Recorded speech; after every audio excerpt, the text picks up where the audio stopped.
The wind howling across the rooftop was louder than it had any right to be. It tore at the collar of Izuku Midoriya's middle school uniform, whipping his unruly green curls against his forehead. But the chill biting into his skin was nothing compared to the icy, hollow void opening up inside his chest. The air smelled of ozone, concrete, and the faint, coppery tang of blood. Before him stood Toshinori Yagi, the man known to the world as All Might. The symbol of peace. The invincible, untouchable god of Heroes Society. Or at least he had been a few minutes ago. Now, the towering figure of muscle and radiant justice had evaporated in a cloud of thick white steam, leaving behind a skeletal, emaciated specter, a man whose oversized clothes hung off his frail frame like a scarecrow, coughing up blood into the palm of an unnaturally thin hand. Izuku's trembling hands gripped the straps of his bright yellow backpack. His knuckles were white. His mind, usually a hyperactive engine of analysis, calculations, and boundless optimism, had ground to a sickening, screeching halt. Pros are always risking their lives. All Might's voice rasped. It didn't boom. It didn't echo with the comforting resonance that Izuku had spent his entire life listening to on repeat through computer screens. It was weak. It was tired. It was the voice of a man who was utterly exhausted by the weight of the world. All Might turned his sunken, shadowed eyes toward the boy. The blue irises, once glowing with indomitable willpower, were dull. Some villains just can't be beaten without powers. So no, I honestly don't think you can become a hero without a quirk. The words did not strike like a physical blow. They were worse. They were a surgeon's scalpel, slipping neatly between Izuku's ribs and severing the very artery that pumped hope through his veins. No. Izuku opened his mouth, but no sound came out. His throat was constricted, parched, as if he had swallowed a handful of sand. He wanted to argue. He wanted to point out the countless hours he had spent studying hero tactics, analyzing villain weaknesses, memorizing every variable of urban combat. He wanted to tell All Might that he could train, that he could use support gear, that he could be smart enough, brave enough, good enough. But the hollow gaze of his idol paralyzed him. If you want to help people, All Might continued, turning his back and walking slowly toward the metal door leading down into the stairwell. There are other ways. You could become a police officer. They get a lot of crap because the heroes capture most of the villains, but it's a fine profession. The heavy metal door groaned open. The hinges squealed, a sharp, metallic sound that seemed to slice through the silence of the rooftop. It's not bad to dream, kid, All Might said, pausing in the doorway. He didn't look back. But you also have to consider what's realistic. The door clicked shut. Izuku was alone. He didn't collapse immediately. He just stood there. The sun was beginning its descent, casting long, bruised shadows of purple and orange across the sprawling metropolis of Muzurifu. Below him, the city was alive. He could hear the distant wail of a siren, the low hum of traffic, the muffled shouts of people going about their lives. Millions of people. 80% of them possessed something miraculous. 80% of them were born with a spark of the extraordinary, a genetic blessing that told them they mattered. And then there was Izuku. The 20%. The remnant of a bygone era. The evolutionary dead end. Realistic. Izuku fell to his knees. The rough concrete scraped against his bare skin, but he didn't feel it. He stared at his trembling hands. These hands had taken thousands of pages of notes. They had sketched costumes, mapped out rescue strategies, documented quirks with a feverish desperation to understand the world he was locked out of. You should probably give it up. The doctor's voice from a decade ago echoed in his mind, overlaying All Might's. I'm sorry, Izuku. I'm so sorry. His mother's voice, drowning in tears, apologizing for something that wasn't her fault, but breaking his heart all the same. You're worse than the rest of these rejects, you quirkless wannabe. You really think they'd let someone like you in when they could have me? Katsuki Bakugo's explosive roar, burning his skin, burning his pride. And now, the final nail in the coffin, All Might. The one person whose validation Izuku had craved above all else. The man who smiled through the pain, who told the world that anyone could be saved. Anyone can be saved. But not anyone can save them. A single tear broke free, tracking a hot path down Izuku's freckled cheek. Then another. And another. Soon, he was sobbing, his chest heaving with violent, agonizing gasps. He curled in on himself, pressing his forehead against the cold concrete of the roof.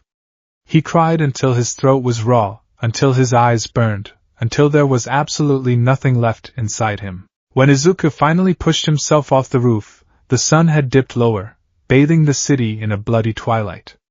His movements were mechanical, jerky. The boy who had eagerly sprinted up those stairs a mere 20 minutes ago was dead. The shell that walked down them was something else entirely. Every step down the concrete stairwell felt heavier than the last.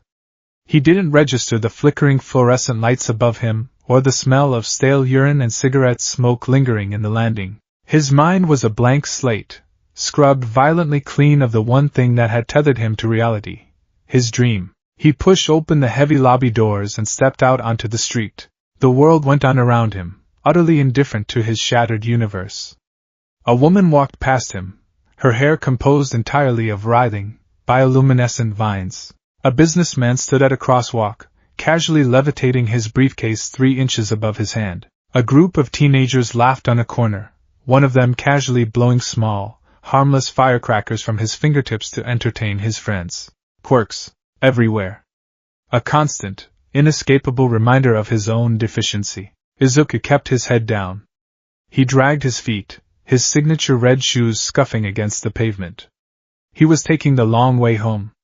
He didn't want to see his mother. He couldn't bear the thought of walking through the front door, looking into Inko Midoriya's eyes, and seeing that familiar, pitying sorrow when he told her she had been right all along.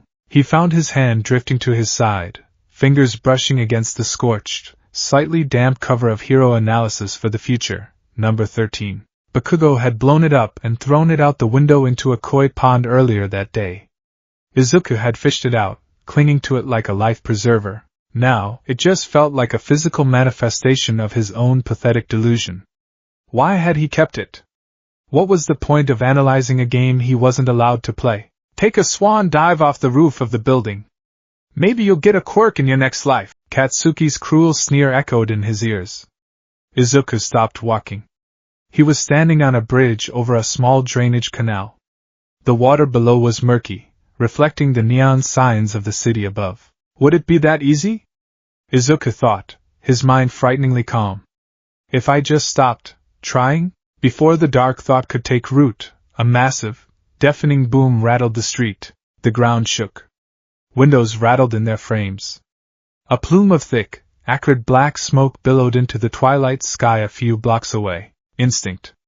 A decade of conditioning kicked in before his conscious mind could stop it. Explosions meant villains. Villains meant heroes. Heroes meant notes.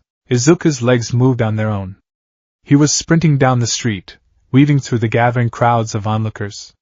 His heart hammered against his ribs. The hollow ache in his chest was temporarily overshadowed by the sheer adrenaline of proximity to a crisis. He rounded the corner onto Tatooine's shopping district, panting heavily. The street was in utter chaos. Storefronts were shattered, glass littering the pavement. Flames licked at the awnings of several buildings. The heat was oppressive, hitting Izuku like a physical wall. A perimeter had been established. Police tape stretched across the street, holding back a crowd of terrified but morbidly curious civilians. Pro-heroes were already on the scene. Izuku recognized them instantly. Death Arms was shouting orders, flexing his massive, muscular arms. Kamui Woods was attempting to get close, but his wooden limbs were shrinking back from the intense heat of the flames. Empty Lady was standing 2 streets over, complaining loudly that she didn't have the clearance to grow to her giant size without destroying the surrounding buildings. Backdraft was focusing entirely on putting out the fires, unable to engage the threat.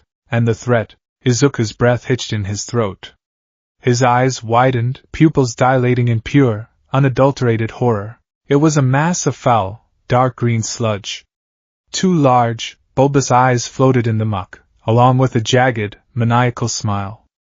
The sludge villain. The very same villain that had attacked Izuku under the bridge earlier today. The villain that All Might had captured and put into 2 plastic soda bottles. Soda bottles. Izuku looked down at his own hands, his mind flashing back to the moment he had grabbed onto All Might's leg in midair. The jolt. The struggle. I caused this. The realization slammed into him like a freight train. When I grabbed onto him, the bottles must have fallen out of his pockets. This is my fault. The guilt was instantaneous and crushing. It was a physical weight on his shoulders, pressing him down into the pavement. He had distracted the symbol of peace. Because of his selfishness. Because of his desperate need to ask a question he already knew the answer to. A monster was loose in the city. But it was worse than that. The sludge villain was not alone. The mass of fluid was thrashing wildly, and at the center of the dark green muck, a figure was struggling. Blonde, spiky hair. Crimson eyes wide with terror, rimmed with tears of frustration and agony. Sparks and massive explosions were detonating from the boy's palms, but they were doing nothing but feeding the chaos, igniting the surrounding buildings and keeping the heroes at bay. Kaken. Izuku's heart stopped. Katsuki Bakugo was suffocating. The sludge was forcing its way down his throat, invading his mouth and nose. The villain was trying to hijack his body, to use his powerful explosion quirk for himself. I can't get close. Death Arms roared, shielding his face from another blast. The kid's quirk is going crazy. We just have to wait for someone with a suitable quirk to arrive. My wood will just catch fire. Kamui Woods yelled in frustration. There's no room for me. Empty lady whined. Izuku stared. The world seemed to slow down. The roar of the flames, the shouts of the heroes, the murmurs of the crowd, it all faded into a muffled, underwater hum. They're waiting? Izuku's hyper-analytical mind processed the scene with terrifying clarity. Death Arms had immense physical strength. If he charged through the flames, he could potentially rip the sludge away, even if he sustained burns. Kamui Woods could use a subterranean route maneuver to blindside the villain. Backdraft could redirect his water pressure to blast the sludge's eyes, blinding it. But they weren't doing any of that. They were standing there. Making excuses? Protecting their own safety, waiting for a better match. Waiting for someone else to do the heavy lifting. Meanwhile, a 14-year-old boy was dying. Katsuki's eyes darted through the crowd. Through the smoke, the flames, and the chaos, those crimson eyes locked onto Izuku's wide, terrified green ones. It wasn't a look of anger. It wasn't the arrogant sneer of a boy who believed he was destined for greatness. It was a plea. It was the raw, primal look of a human being begging for help. Izuku's right foot twitched. His body leaned forward. The instinct to move, to run, to throw his backpack at the villain's eye and claw his childhood friend out of the mud surged through his veins. It was the purest manifestation of heroism. Acting before thinking, throwing oneself into the fire to save a life. He shifted his weight, preparing to sprint past the police tape. And then, a voice echoed in his head. It's not bad to dream, kid. But you also have to consider what's realistic. Izuku froze. His foot, suspended a mere inch above the pavement, slowly lowered back down. I don't have a quirk. The thought wasn't an observation. It was a shackle. What can I do? I'm just a quirkless Deku. I have no power. I have no strength. If I run in there, I'll just get in the way. I'll become another hostage. I'll make it worse. The heroes were right. He was useless. He was an insect standing at the edge of a volcano. He had no right to step onto the battlefield. Society had told him his entire life that his worth was zero. All Might had confirmed it just hours ago. Who was he to challenge the divine order of the world? Izuku locked his knees. He gripped the straps of his backpack so hard his fingernails dug into his palms, drawing tiny drops of blood. He gritted his teeth, tears streaming down his face, and he watched. He watched as Katsuki thrashed, his explosions growing weaker as oxygen deprivation took hold. He watched as the pro-heroes stood on the sidelines, wringing their hands. He watched the absolute failure of the society he had worshipped. He did nothing. The cowardice tasted like ash in his mouth. It burned worse than the flames surrounding the alleyway. The realization that he truly was exactly what everyone said he was, a useless, powerless bystander, broke whatever fragmented pieces of his soul were still intact. Suddenly, a blur of motion tore through the crowd. I am pathetic! A booming voice roared, completely unlike the weak rasp on the rooftop. All Might. The hulking figure of the #1 hero erupted into the clearing, blood spraying from his mouth, his massive muscles straining against their absolute limits. He didn't hesitate. He didn't assess his compatibility. He simply acted. With a thunderous roar, All Might grabbed Bakugo's arm and unleashed a devastating right hook. Detroit. Smash! The sheer air pressure generated by the punch was cataclysmic. The shockwave blew the flames out instantly, ripping the sludge villain apart into 1,000 scattered droplets. A localized tornado spawned in the middle of the street, rushing upward and pulling the clouds together in a dark, swirling mass. Seconds later, a gentle rain began to fall over the stunned crowd. Silence descended upon the shopping district, broken only by the patter of rain and the heavy, ragged breathing of All Might. The crowd erupted into deafening cheers. He changed the weather. Amazing! That's the #1 hero for you. Izuku stood frozen, the rain mixing with the tears on his face. He watched as All Might stood tall, striking his signature pose, though Izuku could see the subtle, violent tremors racking the man's massive frame. He knew the truth. He knew the agony All Might was in, pushing past his limit to fix a mistake that Izuku had caused. The heroes immediately swarmed the area. Paramedics rushed to Katsuki, who was sitting on the ground, coughing violently and gasping for air. As the adrenaline faded, the cleanup began. The police began collecting the scattered pieces of the sludge villain. The pro-heroes, the ones who had stood by and done nothing, gathered around Katsuki. Izuku couldn't tear his eyes away. He expected them to scold Katsuki. He expected them to reprimand him for using his quirk illegally, for making the situation infinitely more dangerous, for his lack of emotional control. Instead, Death Arms knelt down, a wide smile on his face. Man, you've got a tough quirk. Once you're a pro, please come to my agency. Kamui Woods nodded in agreement. The way you held out against that villain, you've got the makings of a great hero, kid. Katsuki didn't look happy. He looked angry, humiliated, his crimson eyes glaring at the ground. But the heroes didn't care. They didn't see the frightened boy. They didn't see the reckless use of power. They only saw the quirk. A powerful, flashy, marketable quirk. Izuku felt a sudden, violent twist in his stomach. Bile rose in his throat. It's a lie. The thought wasn't a whisper. It was a scream echoing in the cavern of his empty chest. This whole world is a disgusting, hypocritical lie. Katsuki had bullied Izuku for 10 years. He had burned him, beaten him, and told him to commit suicide just hours ago.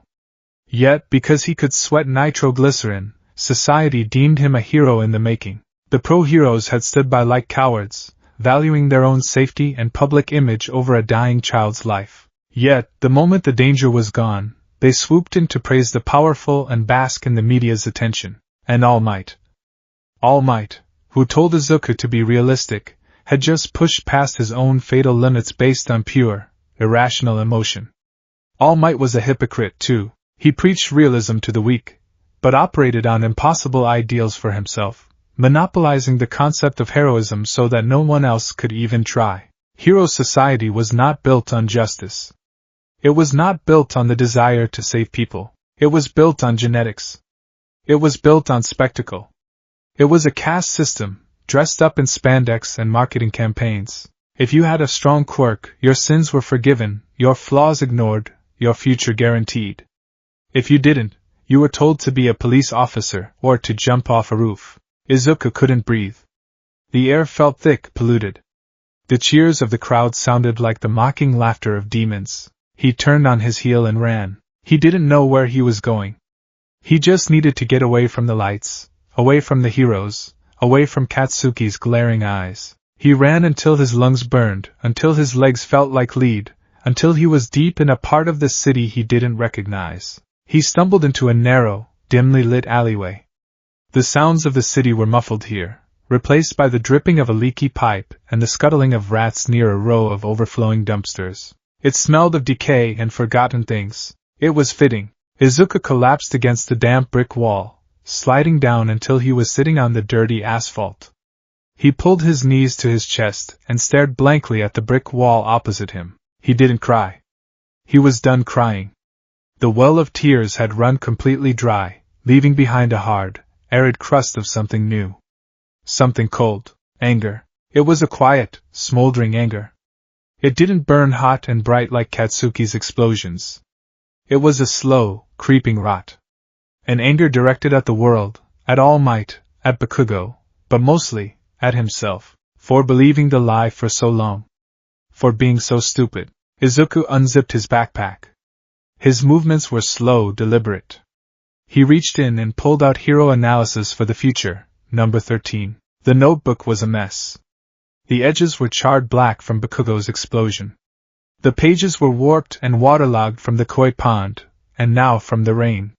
He opened it. The ink had bled, turning his meticulous sketches and notes into illegible, running smears of blue and black. He stared at a page near the end. It was his entry on Kamui Woods. He had written down the hero's weaknesses: vulnerable to fire, relies on restraining maneuvers, per performance in enclosed spaces. If I had a gun, Izuku thought, the darkness of the idea surprising him in its clarity, I could have shot the sludge villain in the eye. A quirkless person with a gun could have done more than those three heroes. But society didn't allow quirkless people to carry weapons. They didn't allow quirkless people to fight back. They demanded that the weak rely solely on the strong. And if the strong decided not to act, the weak simply had to die. Izuku closed the notebook. He looked around the alleyway. Near one of the dumpsters, partially hidden under a discarded newspaper, was a cheap, plastic convenience store lighter. Some salaryman on his smoke break must have dropped it. Izuku crawled over to it. He picked it up. His thumb flicked the metal wheel. Click! A small, flickering orange flame sprang to life. It danced in the wind, weak but persistent. Izuku looked at the flame. Then he looked at the notebook. 13 volumes. Thousands of hours of his life. A monument to his delusions. He held the edge of the notebook over the flame. The damp paper resisted at first, smoking and hissing. But the charred edges from Bakugo's earlier attack caught quickly. The fire began to spread, slowly eating away at the cover, turning the words Hero Analysis into black, curling ash. Izuku watched it burn. The heat warmed his freezing hands. The light cast flickering, demonic shadows across his face, highlighting the dead, hollow emptiness in his eyes. He didn't drop it until the flames licked at his fingertips. He let the burning remnants fall onto a puddle on the asphalt, watching as the last of his childhood dreams turned to gray sludge. A tragic sight, is it not? The voice was polite, deeply resonant, and entirely unexpected. Izuku flinched, his head snapping up. He scrambled backward, pressing his back against the brick wall. The alleyway was no longer empty. A few yards away, the shadows seemed to be bleeding. A dark, purple mist was swirling in the center of the alley, expanding and spiraling like a miniature galaxy of dark matter. It made no sound, but the air around it felt suddenly heavy, dropping the temperature by several degrees. From the center of the mist, a figure emerged. Or rather, the mist was the figure. It was a tall entity, composed entirely of the swirling, dark purple fog. The only solid features were a pair of glowing, narrow yellow eyes that radiated a chilling, analytical intelligence. The entity was dressed, incongruously, in an impeccably tailored bartender's suit. A crisp white shirt, a dark vest, and a metal neck brace that seemed to anchor the mist in place. Izuku's breath caught. His mind, even broken, began to categorize. Warp quirk? No body manifestation. Sentient gas? Teleportation capabilities, villain. Do not be alarmed, the entity said, its voice smooth and soothing, like dark velvet. I mean you no harm, Izuku Midoriya. Izuku's eyes widened. How do you know my name? The entity inclined its head slightly. I have been observing you. For quite some time today, in fact. I witnessed your encounter with the symbol of peace upon the rooftop, and I witnessed your presence at the incident in the shopping district. Shame flushed through Izuku, momentarily piercing the cold numbness. He saw me. He saw him beg. He saw him cower. I saw a boy, the entity continued, stepping forward, the mist trailing behind him like a cape, who possessed more heroic instinct in his twitching foot than the 3 licensed professionals standing safely behind a barricade. Izuku stared. The words didn't make sense. They contradicted everything he had just accepted as reality. I didn't do anything. I just stood there. Because you were bound by the rules of a society that inherently rejects you, the entity countered smoothly. You were told by your idol that you are powerless. You were told by your peers that you are worthless.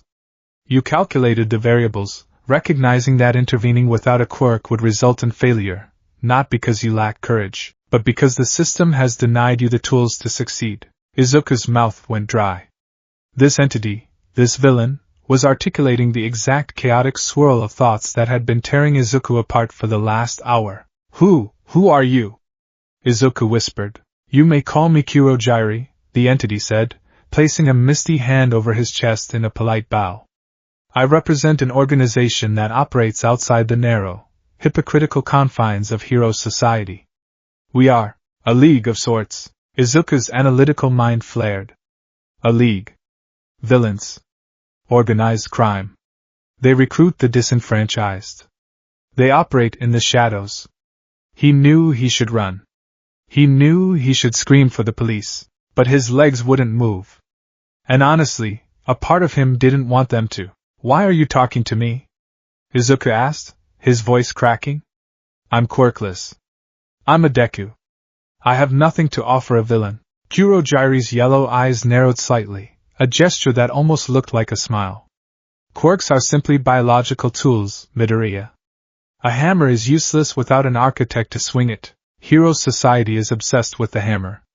They worship the muscle, the flash, the spectacle. They ignore the mind. Kurojairi gestured toward the smoldering pile of ashes at Izuku's feet. I watched you dissect Kamui Wood's combat efficiency in a matter of seconds. I watched you deduce the exact moment All Might reached his operational limit. My master is a man of immense vision, Midoriya, and he values the mind over the muscle. He values individuals who can see the fatal flaws in the foundation of this world. My master, Izuku shivered.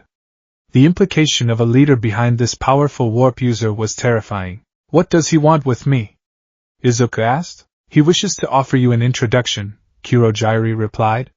He believes that your analytical prowess, freed from the chains of hero worship, could be the key to tearing down the system that lied to you. Tearing down the system. Izuku looked away from Kurojairi's glowing eyes and down at his hands. The hands that had desperately clung to All Might's leg. The hands that had frozen when Kaken was dying. He thought about the heroes, smiling for the cameras while the city burned. He thought about Bakugo, praised for his violence, destined for greatness simply because he won the genetic lottery. He thought about All Might, a hollow, bleeding man maintaining a fake smile to keep the world blind to reality. Hero society is a disease, Izuku thought. A disease that infects people like me with false hope, and rewards monsters like Kaken with power. If he went home right now, what awaited him? A lifetime of pity. A lifetime of looking down at his red shoes, apologizing for existing. A lifetime of being a victim. If I go with you, Izuku said, his voice dropping an octave, the tremor completely gone. What happens to me? That is entirely up to you, Kurojairi answered. But I can promise you this, you will never be told you are useless again. You will be given the resources to prove to this world exactly how dangerous a quirkless boy can be. Dangerous. The words sent a thrill of electricity up Izuku's spine. It was the antithesis of hero.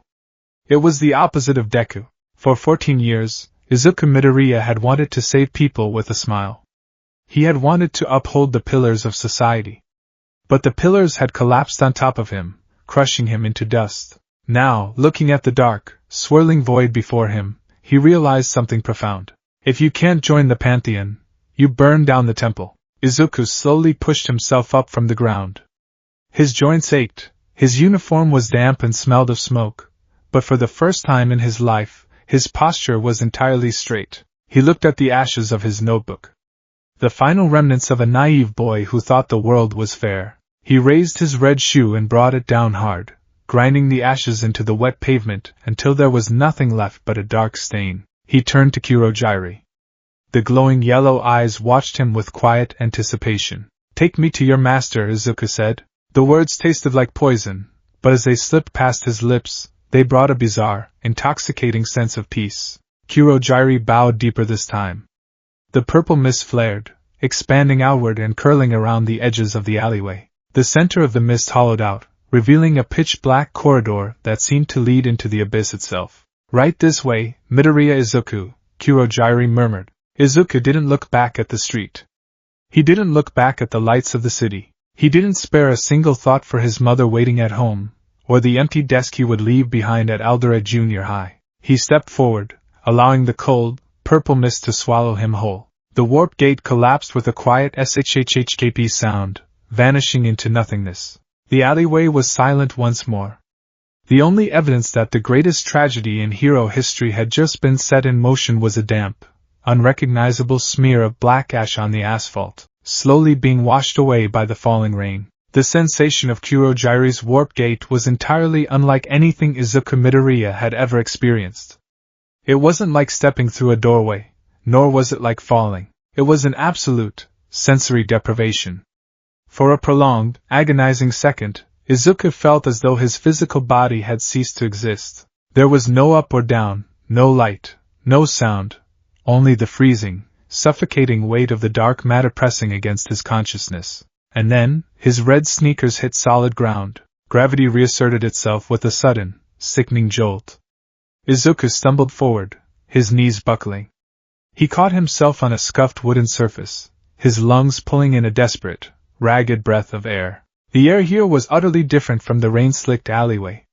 It was stale, heavy with the scent of cheap whiskey, old cigarette smoke, and a faint, metallic undertone that reminded him uncomfortably of copper wire. "Steady yourself, Midoriya Izuku," Kurojairi's smooth, resonant voice echoed from behind him. Izuku blinked, his eyes slowly adjusting to the dim, jaundiced lighting. He was standing in a bar. It was a dingy, windowless establishment. The wood of the counter beneath his hands was deeply scarred and sticky in places. Dust motes danced in the weak light cast by a single, low-hanging bulb covered by a tarnished lampshade. Stools with cracked red leather seats lined the bar, and rows of half-empty liquor bottles sat on shelves against the back wall, their labels faded and peeling. It was a place that existed outside the vibrant, neon-lit world of heroes and bustling civilians. It was a forgotten place. A tomb for the living. Kurojairi, a dry, raspy voice scratched through the silence, making Izuku flinch. "You've been gone for hours. And what the hell did you bring back?" Izuku turned his head. Sitting on a stool in the darkest corner of the room was a young man. He was shockingly thin, his posture hunched over in a grotesque slouch that made him look like a predatory bird. He wore a simple, long-sleeved black shirt and dark pants, but it was his physical features that made Izuku's breath catch in his throat. The man's hair was a messy, unkempt mop of pale, dusty blue. His skin was incredibly pale, almost translucent, but heavily marred by dry, flaky patches and red irritation. And then there were the hands. Disembodied, pale, grayish hands were clasped over his arms, his shoulders, and most disturbingly, completely covering his face. Through the gaps of the fingers on his face, a single, bloodshot red eye glared at Izuku with a mixture of profound irritation and absolute malice. "I apologize for the delay, Tamura Shigaraki," Kurojairi said, stepping behind the bar and beginning to polish a glass with a white cloth, a completely mundane action that felt bizarrely out of place. The situation in Muzurifu required a delicate touch. "And as for what I brought back, I brought a guest. One the master requested." Shigaraki's visible red eye twitched. He raised a hand, his actual hand, not one of the disembodied ones, and began to scratch violently at his own neck. Scritch. Scritch. Scritch. The sound was loud in the quiet room, a dry, grating noise like sandpaper on bone. "The master requested this?" Shigaraki's voice dripped with absolute disdain. He leaned forward, squinting at Izuku. "He looks like a low-level NPC. He's shaking. He doesn't even have any gear. What's his quirk? Is it something flashy? Something useful? Because right now, he looks like a useless mob character that wouldn't even drop any decent loot." Izuku's heart hammered against his ribs. The pure, unadulterated killing intent radiating from Shigaraki was suffocating. This wasn't a schoolyard bully like Kaken. Kaken was angry, explosive, and cruel, but he was fundamentally anchored in society. The man sitting in front of Izuku was entirely unmoored. He was a creature of genuine, lethal chaos. I don't have a quirk," Izuku said. His voice was a pathetic, reedy whisper, but the silence of the bar amplified it. Shigaraki stopped scratching. The silence that followed was heavy, taut like a violin string about to snap. Shigaraki tilted his head, the disembodied hand on his face shifting slightly. You're quirkless? Shigaraki asked, his voice dropping to a dangerous, quiet hiss. Izuku swallowed hard and nodded. Suddenly, Shigaraki was moving. He closed the distance between them with terrifying speed, lunging forward like a striking snake. Izuku let out a choked gasp, throwing his arms up to protect his face. Tamura Shigaraki. Halt. The voice did not come from Kurogyari. It did not come from Shigaraki. It came from the television. Mounted on the wall behind the bar was a bulky, archaic CRT television. The screen had suddenly flickered to life, illuminating the dim room in a harsh, static glow. The screen displayed only the words audio only, but the voice that poured from its speakers was a physical force. It was deep. It was charismatic. It possessed a terrifyingly calm authority that seemed to bypass Izuku's ears and speak directly into his marrow. It was a voice that commanded obedience not through screaming, but through the sheer, inescapable weight of its own power. Shigaraki stopped dead in his tracks. His hand hovered mere inches from Izuku's face. All 4 fingers were extended, the thumb pulled back. Izuku's hyperactive analytical brain, even through the haze of mortal terror, processed the strange posture of Shigaraki's hand. He's deliberately keeping his thumb away. Why? A tactile activation requirement? 5-point contact. If all 5 fingers touch. Izuku's eyes flicked to the cracked, decaying state of the bar counter where Shigaraki had been sitting earlier. Decay. Disintegration. If he touches me with all 5 fingers, I die. Master, Shigaraki rasped, lowering his hand slightly, though his bloodshot eye remained fixed on Izuku. Kurogyari brought back a bug. A quirkless NPC. It's an insult to our party. Let me dust him. Patience, Tamura, the voice from the television soothed. It sounded like a father gently chiding an impatient child. You judge a book entirely by its cover. You look at the boy and see a lack of physical power.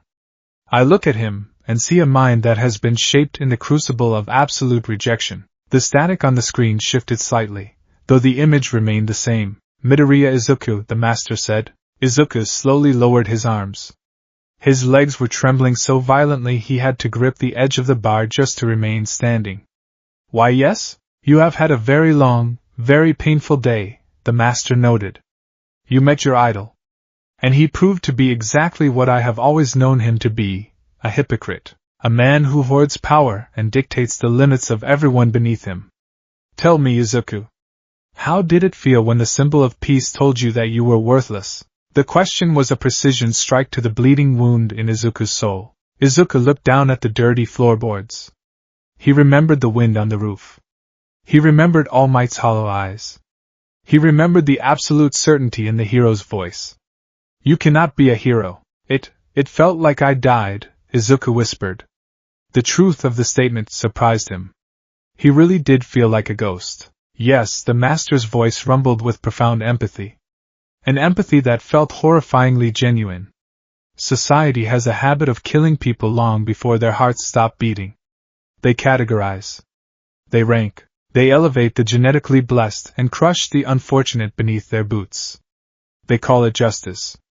But it is merely a dictatorship of biology. Izuku slowly looked up at the screen. The words were echoing the dark, chaotic thoughts that had consumed him in the alleyway. For generations, the master continued, the quirkless have been driven to the margins. You are treated as fragile glass at best, and genetic garbage at worst. You are told you cannot fight, you cannot lead, you cannot save. You are told your only purpose is to be a bystander, cheering for the very people who oppress your potential. Kaken. The explosive palms. The cheering heroes. The complete lack of accountability. They are blind, Izuku, the master said, his voice dropping to a conspiratorial murmur. Because you lack a quirk, you were forced to develop the one thing they neglect, your mind. You study them. You analyze them. I have seen the ashes of your notebooks. You understand the heroes better than they understand themselves, because your survival, your very sanity, depended on it. Shigaraki scoffed loudly. A notebook? You're kidding me. Master, this is a joke. He's a fanba. He is an architect, the master corrected sharply. The sudden shift in tone made Shigaraki flinch. Tamura, you possess incredible destructive power. You have the raw materials to bring this society to its knees. But your strategies are blunt. You act on impulse. You are a sword without a wielder. Bring out the blueprints for the USJ infiltration. Shigaraki stiffened. Master, that's top-tier information. I'm not showing our raid plans to a level 1 scrub. Show him, Tamura. That is an order. Grumbling, Shigaraki reached under the bar counter and pulled out a chaotic bundle of crumpled papers, architectural blueprints, and hastily scrawled notes. He threw them onto the sticky wood in front of Izuku. Go ahead, fanba, Shigaraki sneered. Let's see what the quirkless wonder can do. Izuku looked at the pile of papers. His hands were still shaking slightly, but as his eyes fell upon the top sheet, a structural layout of the unforeseen simulation joint, USJ, at UA High School, something fundamental shifted inside his brain. The terror, the grief, the existential despair, they didn't disappear, but they were suddenly compartmentalized, shunted to the back of his mind. In their place, a cold, hyper-focused clarity took over. This was his domain. This was information. This was a puzzle waiting to be solved. Izuku reached out and spread the papers across the bar. He didn't speak for 5 minutes. The only sound in the bar was the quiet humming of the refrigerator, Shigaraki's irritated scratching, and the rapid, rhythmic flick-flick-flick of Izuku's eyes darting across the documents. He absorbed everything. The layout of the USJ zones. The list of low-level thugs Shigaraki had recruited. The transport mechanism, Kurogyri. The target, All Might. The weapon, a bioengineered creature referred to only as Noma. And the time frame. When Izuku finally spoke, his voice was no longer a trembling whisper. It was flat, clinical, and completely devoid of emotion. This plan is a suicide mission. Shigaraki stopped scratching. His single visible eye widened in absolute fury. What did you say, you little shit? I said this plan will fail, and you will all be arrested or killed within 15 minutes of deployment, Izuku said, not even looking up from the blueprints. He picked up a red pen that had been rolling on the bar and began to draw sharp, precise circles on the maps. I'm going to turn you to dust, Shigaraki snarled, lunging forward again. Let him speak, Tamura. The master's voice boomed from the television, carrying a terrifying weight that froze Shigaraki in place. Explain yourself, Izuku. Izuku took a breath. He wasn't talking to terrifying villains anymore. He was talking to a theoretical scenario. He was talking to data. Your objective is to kill All Might, Izuku began, tapping the center plaza of the map. You are relying on Kurogyri to warp you and an army of street-level thugs directly into the facility. First fundamental flaw. You are assuming All Might will be there alone. He's teaching a class, Shigaraki argued, his voice dripping with venom. It's a rescue training simulation. He'll be there with the kids. And the rescue hero, 13, Izuku countered immediately. It's a rescue facility. 13 manages the USJ. Her quirk is black hole. It disintegrates matter at the atomic level. Kurogyri, Izuku turned his gaze to the mist man. Your warp gates are coordinate-based spatial distortions, correct? That is essentially correct, Kurogyri replied, his glowing eyes studying the boy with renewed interest. 13's black hole creates a gravitational pull that consumes light and matter, Izuku said, turning back to the map. If she activates her quirk in the direction of your warp gate, she will destabilize the spatial coordinates. She could literally suck your portals into her void before you can fully deploy your forces. You haven't accounted for her neutralization. Shigaraki frowned, looking at the map. Second flaw, Izuku continued, his finger moving rapidly across the paper. Your deployment strategy. You plan to dump 70 thugs into the central plaza all at once to overwhelm them. You are treating the UA students like civilian hostages. That is a fatal miscalculation. They're kids, Shigaraki sneered. First-year kids. They don't have combat experience. They are UA students, Izuku corrected sharply. They represent the top 0.2% of quirk users in the country. They passed the practical exam designed to test raw destructive power. You have thugs with minor mutation quirks and low-level emitter quirks.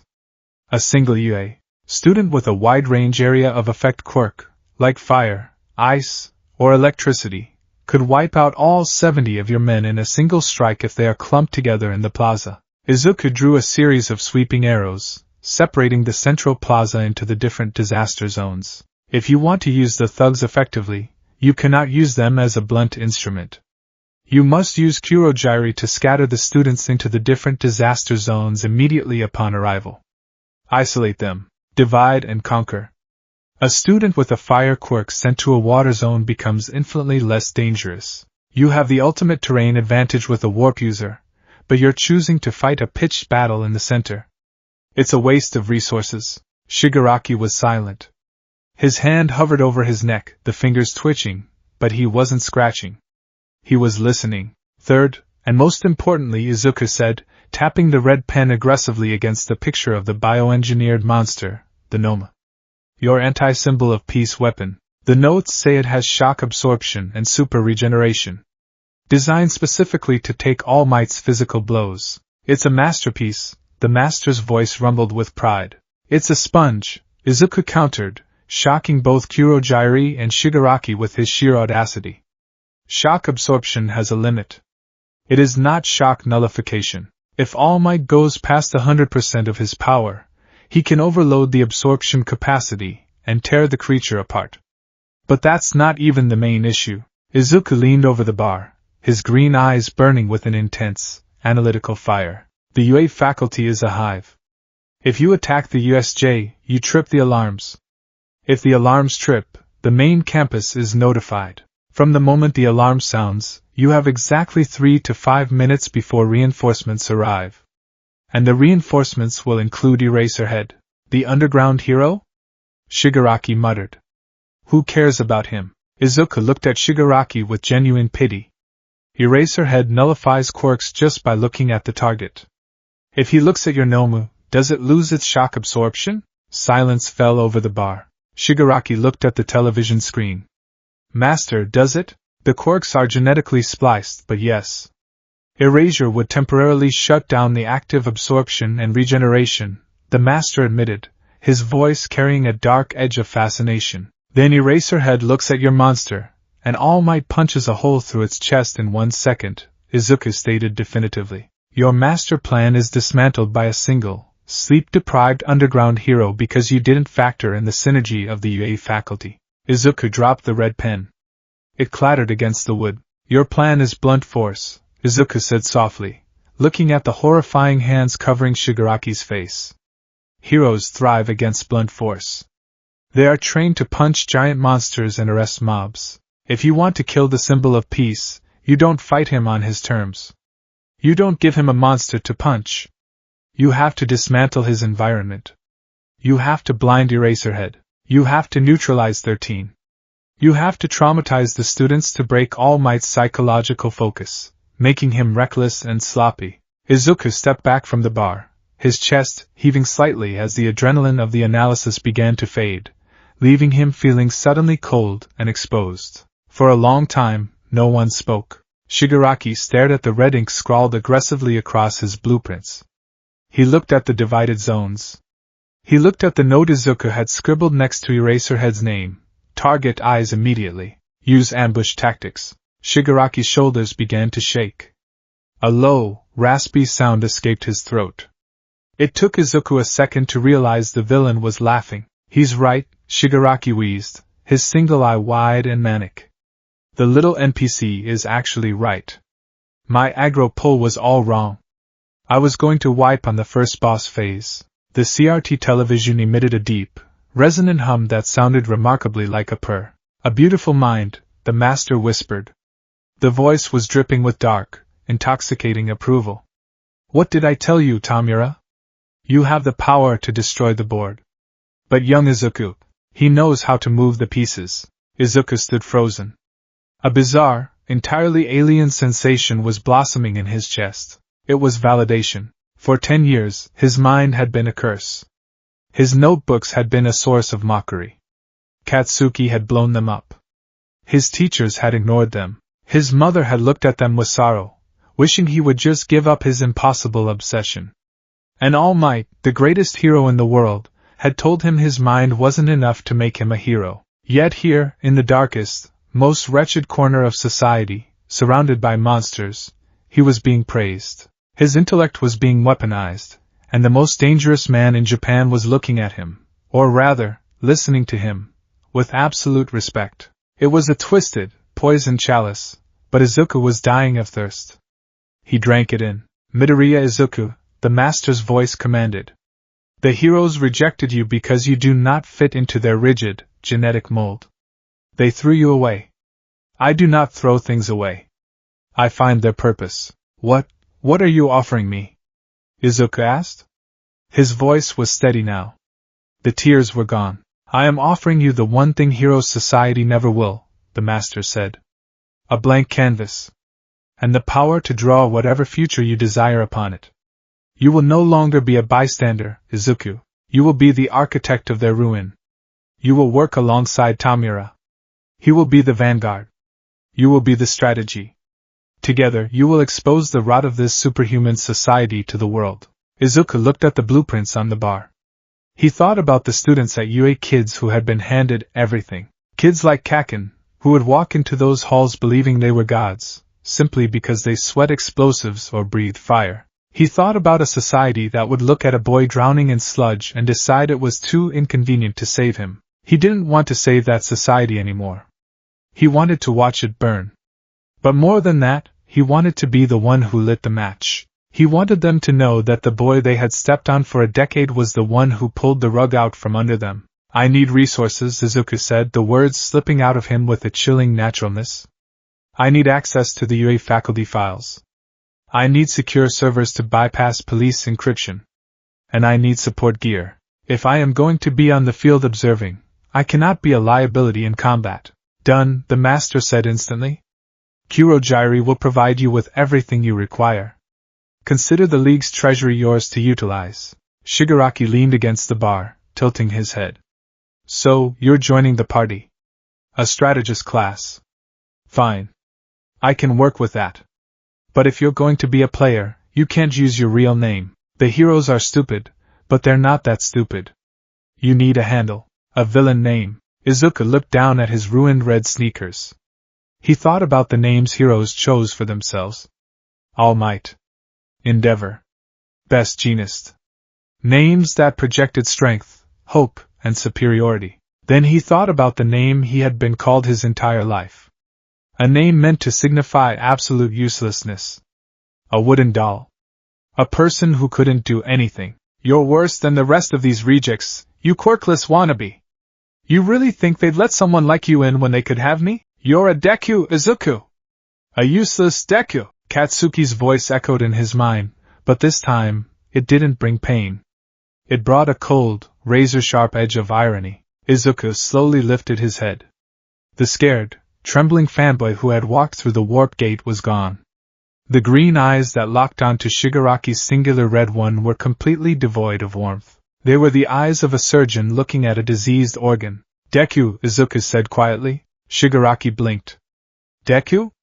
What kind of a trash name is that? It literally means useless. I know, Izuku said, a small ghost of a smile touching the corners of his mouth. It was a terrifying smile. That's exactly why I want it. He walked forward, stepping right up to the bar. He picked up the red pen again and looked down at the USJ blueprints. They called me useless my entire life, Izuku murmured, his pen hovering over the paper, ready to rewrite the destiny of the symbol of peace. They built their entire worldview on the belief that a quirkless person can't change the world. So let them be destroyed by a Deku. Let the symbol of peace fall to a useless wooden doll. It will shatter their reality completely. From the television screen, a low, genuinely delighted chuckle echoed through the bar. Perfect, the master whispered. Welcome to the League of Villains. Deku. Izuku didn't celebrate. He didn't cheer. He simply uncapped the pen and began to write. His first entry in a brand new notebook. Target, UA High School. Objective, psychological decimation of Class 1A and the assassination of Tashinori Yagi. The ink flowed, dark and permanent. And for the first time in his life, Izuku Midoriya felt powerful. The basement of the League of Villains' newly acquired secondary hideout was cold, windowless, and smelled faintly of ozone and dust. But to Izuku Midoriya, it was the nerve center of the universe. He sat in a high-backed, ergonomic leather chair, surrounded by a semicircle of 12 high-definition monitors. The screens bathed his face in a pale, shifting blue light, reflecting off the lenses of the sleek, black-framed glasses resting on the bridge of his nose. The glasses were a piece of high-end support gear, provided by the master, featuring an integrated heads-up display and a direct, encrypted uplink to the League's comms network. Izuku's attire had changed as drastically as his worldview. The bright yellow backpack and the ill-fitting middle school uniform were gone. He wore a fitted, dark gray tactical turtleneck, a black vest interwoven with lightweight ballistic mesh, and dark cargo trousers.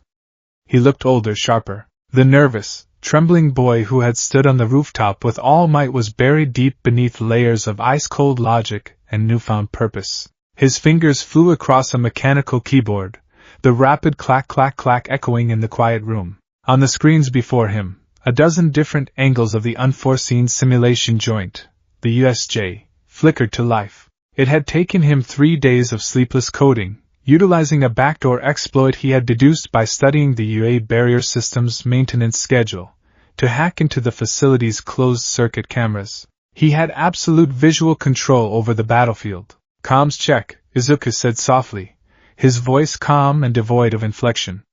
He pressed a finger to the earpiece nestled in his right ear. Loud and clear, "Deku," Kuroji's refined voice answered, accompanied by a faint hum of static. "This is stupid. I should be the one giving the orders," Tamura Shigaraki's raspy, irritated voice followed.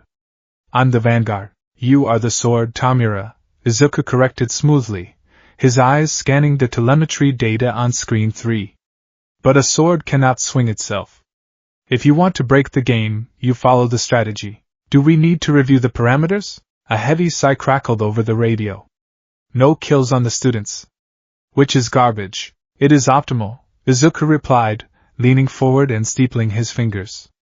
"If you kill a UA student, society mourns them as tragic martyrs. The Hero Commission will spin it to increase funding and sympathy. But if you break them? If you leave them alive, crying, and traumatized because the heroes they worship failed to protect them? That breeds doubt. Doubt rots the foundation of their society. We are not butchers, Tamura. We are architects of ruin. Are your squads in position? Yeah. The mobs are grouped by elemental affinity, just like you wanted. Good." Izuku's eyes flicked to the main monitor. The large, heavy blast doors of the USJ were opening. A line of teenagers in varying, brightly colored hero costumes began to file into the massive dome, led by the Space Hero, 13, and the ragged, slouching form of Eraserhead. Izuku's gaze lingered on a boy with ash blonde, spiky hair and grenade-shaped gauntlets. Katsuki Bakugo. He looked arrogant. Confident. Unaware that the ground beneath his feet was about to give way. "The targets have entered the facility," Izuku announced, his heartbeat remaining frighteningly steady. "Wait for the exposition. 13 will give a speech about the dangers of quirks. Let them feel safe. Let them relax." For 3 minutes, Izuku watched as the heroes in training marveled at the facility. He watched Eraserhead turn his head, his postures shifting subtly. The underground hero was sharp. Suddenly, the lights in the dome flickered. A violent electrical surge bypassed the main breakers. On Izuku's far left monitor, a localized electromagnetic pulse, triggered remotely by Izuku's code, fried the external communication array. Sensors are dark. Alarms are suppressed. You have a 5-minute window before the UA main campus detects the anomaly, Izuku said, his voice dropping into absolute command. Kurojiri E4 to center stage. Execute. On the main monitor, directly in front of the central fountain in the USJ Plaza, a pinprick of dark purple mist appeared. It expanded rapidly, spiraling into a massive, yawning vortex of shadow. Eraserhead reacted instantly, stepping in front of the students, his capture scarf unfurling like angry serpents. From the mist, Shigaraki stepped out, the disembodied hands clutching his body, his red eyes glaring through the fingers on his face. Behind him stood the Nomu, a hulking, brain-exposed monstrosity of muscle and bioengineering. The students panicked. Izuku watched their mouths open in screams, though the audio was muted. He didn't need to hear them. He could read the terror in their body language. "They're here," Shigaraki muttered over the comms. Eraserhead and 13. "No, All Might." As predicted, Izuku replied, pulling up All Might's teaching schedule on a side monitor. He exhausted his limit on his commute. He is likely resting in the faculty lounge. He will come when the silence becomes too loud. Phase 1, the division. Kurogyri, blind 13. Inside the USJ, 13 raised a finger, the caps popping off to reveal the black hole quirk. But before the rescue hero could activate it, a smaller warp gate opened directly behind 13's head. A thud with a bright flashbang quirk reached through the portal and detonated a blinding burst of magnesium light at point-blank range. 13 stumbled, clutching the visor of the space suit. "Now, Kurogyri." "Scatter the board," Izuku ordered. The massive purple warp gate surged forward, moving with terrifying speed. It washed over the students. Eraserhead tried to erase Kurogyri's quirk, but the mist was too expansive. There was no physical body for his eyes to lock onto. The students were swallowed by the dark matter. Izuku's hands flew across his keyboard, pulling up the camera feeds for the different disaster zones. This was the crux of his plan. Blunt force was a fool's errand. Synergy was everything. Confirming scatter, Izuku murmured to himself, watching the feeds. In the ruins zone, Bakugo and Kirishima dropped from the sky. Immediately, they readied their combat stances. Bakugo sparked his explosions, a feral grin on his face. He was expecting a brawl. He was expecting thugs to charge him so he could blow them away. Instead, the villains waiting in the ruins zone immediately scattered into the shadows of the broken buildings. Squad Alpha, Izuku spoke directly into a sub-channel connected to the squad leaders. Target is Katsuki Bakugo. Explosion quirk. Requires sweat. Do not engage in melee. Use hit-and-run tactics. Keep your distance. Use the suppression gear. On the screen, a villain with a minor telekinesis quirk hurled a barrage of heavy cement blocks from the third floor of a ruined building. Bakugo blasted them out of the air, roaring in anger, but the smoke from his own explosions blinded him to the two villains flanking him. They unleashed high-pressure foam cannons, stolen industrial fire-retardant gear Izuku had procured. The thick, chemical foam coated Bakugo's gauntlets and arms, rapidly cooling his skin and neutralizing the nitroglycerin sweat. "What the hell is this?" Bakugo's muffled scream echoed through the hacked audio feed. He couldn't ignite his palms. He was completely neutered. Izuku watched his childhood tormentor thrash and curse, rendered utterly powerless by a few low-level thugs with fire extinguishers and decent positioning. A cold smile tugged at the corner of Izuku's lips. "Quirks are just tools, Kaken. And you rely too heavily on yours." In the landslide zone, Todoroki Shoto arrived, ice already creeping up his right arm. But he wasn't facing standard thugs. Izuku had specifically placed villains with heat-absorbing and fire-based quirks in this zone. When Todoroki unleashed a massive wave of ice, the villains didn't freeze. They ignited, melting the ice into a thick, suffocating curtain of steam that blinded the young prodigy and forced him to raise his internal body temperature. In the shipwreck zone, Azuri, Mineta, and Kaminari were dumped onto the boat. Kaminari prepared to unleash his electricity into the water, a move that would normally fry any aquatic villains. But Izuku had anticipated this. "Squad Gamma," Izuku relayed. "Deploy the grounding nets." Villains beneath the water fired specialized, conductive netting that anchored into the seabed. When Kaminari unleashed his millions of volts, the electricity was instantly channeled away from the villains and grounded harmlessly into the earth. The villains then breached the surface, armed with long-range tranquilizer dart rifles. Every single student was isolated, their specific strengths analyzed, countered, and rendered useless. The Yui elite were being systematically dismantled by street-level criminals. "The pawns are locked down," Izuku said over the main channel. "Tamura. Eraserhead is yours. Remember the strategy." In the central plaza, Aizawa was alone. He was a veteran underground hero, a master of hand-to-hand combat and stealth. His quirk, Erasure, made him a nightmare for standard villains. He charged at Shigaraki and the remaining mob of villains, his capture weapon flying. "I'll turn him to dust," Shigaraki hissed over the comms. "No," Izuku snapped. "Do not engage him in melee. He wants you to fight him. He thrives in close-quarters combat where he can dictate the flow. Break his flow. Eraserhead dropped into the mob, expecting them to rush him. Instead, the villains formed a wide circle, maintaining a strict 15-foot distance. Aizawa's eyes glowed red, his hair standing on end as he activated Erasure. But erasing a quirk doesn't erase a weapon. Execute, Izuku ordered. 6 villains in the circle simultaneously pulled the pins on military-grade flashbangs and smoke grenades, tossing them at Aizawa's feet. Aizawa's eyes widened. He squeezed his eyes shut, but the brilliant flash of magnesium light and the deafening roar of the concussion grenades still disoriented him. Thick, acrid gray smoke instantly blanketed the plaza. His quirk requires sustained visual contact. Izuku lectured calmly from his dark room, his eyes watching the thermal imaging feed of the plaza. If he blinks, his power resets. In a smoke cloud, he is blind. And if he is blind, he is just a man with a scarf. Inside the smoke, Aizawa coughed, reeling back. He swung his scarf defensively, but there was no one there. Suddenly, a low-level villain with an earth manipulation quirk slapped the ground outside the smoke cloud. The concrete beneath Aizawa's feet liquefied into a thick, viscous mud, trapping the hero's boots up to his shins. Aizawa grunted, struggling to pull free. He was a master of martial arts, but martial arts required footwork. The smoke began to clear. Aizawa snapped his eyes open, bloodshot and watering from the chemical irritants in the smoke.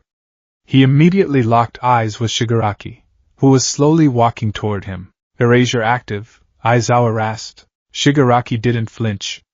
He just smiled behind the hand on his face. You're cool, Eraserhead, Shigaraki rasped. But you're just a man, Nomu, Izuku commanded softly over the comms. Break his arms.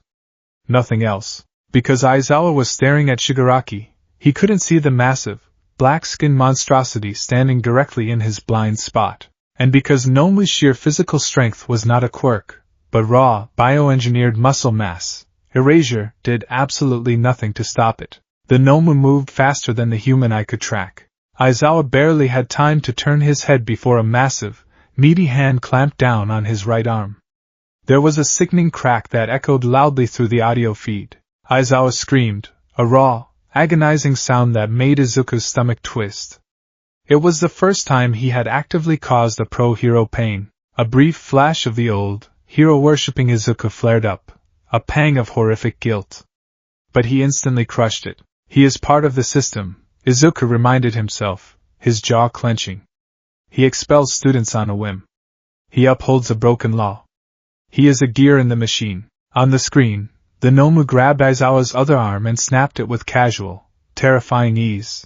Then, with a brutal slam, the monster drove Aizawa's face into the concrete, shattering his orbital bone and completely neutralizing him. The plaza was silent. The underground hero, the student's only line of defense, was broken in less than 90 seconds. Boss is down, Shigaraki laughed, his voice giddy with adrenaline. Deku, your strats are insane. It's a complete wipe. Now what? We wait for the final boss? We consolidate our position, Izuku said, checking the countdown timer he had running on screen 4. The students are contained, but the longer we stay, the higher the risk of anomalous variables. We have 2 minutes before Ida Tenya reaches the exit doors. He will escape and warn the school. I let him go on purpose. You let him go? Shigaraki shouted. Why? Because a horror story is only effective if there is a survivor to tell it, Izuku replied coldly. Ida will bring all might. But he will also bring the panic. He will run through the halls of UA, covered in dirt, screaming that the invincible heroes have been crushed. That is psychological warfare. Izuku leaned back in his leather chair, taking a slow sip of water from a glass on his desk. He looked at the dozen screens displaying the total subjugation of Class 1A. Todoroki was on his knees, panting, surrounded by unbothered villains.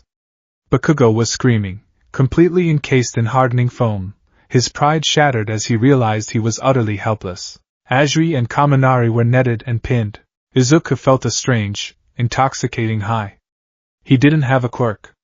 He couldn't lift a car or shoot lasers, but with a keyboard, a headset, and a mind that refused to be bound by their rules. He held the lives of the most elite heroes in training in the palm of his hand. I am a Deku, he thought. And I have defeated you all. Suddenly, the heavy steel doors at the entrance of the USJ exploded inward. The shockwave rattled the cameras, sending static across Izuku's screens. When the feed cleared, a massive, towering figure stood in the dust cloud at the entrance. Tashinori Yagi. All Might. He was not wearing his Golden Age Silver Age suit. He was wearing his civilian clothes, a white shirt and yellow tie, which strained against his impossibly inflated muscles.